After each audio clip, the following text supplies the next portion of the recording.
So today I'm reviewing the Shark Applicutter. Kind of looks like this. I hadn't seen one of these before. Picked it up from Along Came Quilting, which is one of the stores here in Calgary, and they have an online store as well if you decide to buy one. It is a 14mm rotary cutter, essentially, by Appell under his Man Sewing brand. And you don't need to be a man to use it.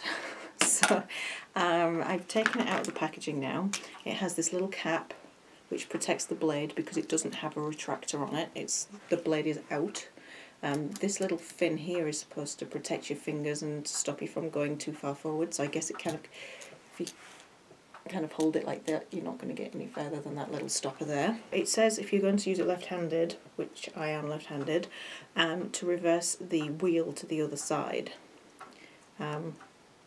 I don't really feel like I need to do that because it does also have a nice sticking up bit at the other side. But I think what he envisions you doing is having the fin on the top. So that bigger piece is on the top. So I've still got it in right-handed mode. So I'm just going to quickly switch the blade over. It's done exactly the same as a rotary cutter, a normal big one. You take the little screw off. It's got a tiny washer which you don't want to lose. Make sure you don't lose that. I nearly did. And then you're just going to flip the blade and the big screw onto the other side. Put the washer back, put the screw back. Just be careful because this tiny blade is sharp.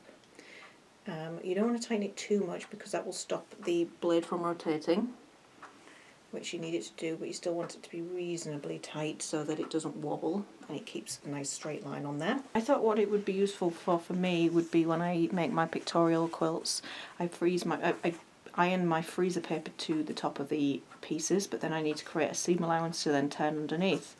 So I just thought I would give it a little try.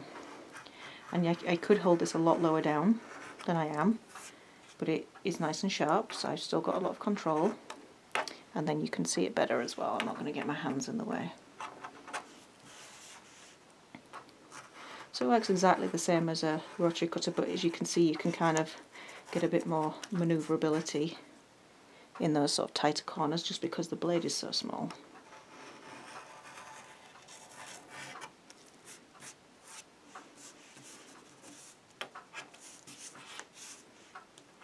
Normally I would do this bit with scissors.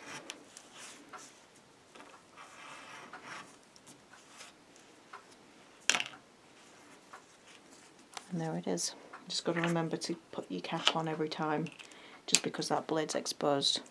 I do like this design. The only thing that worries me about it is being able to get the refills, the extra blades when these ones go dull.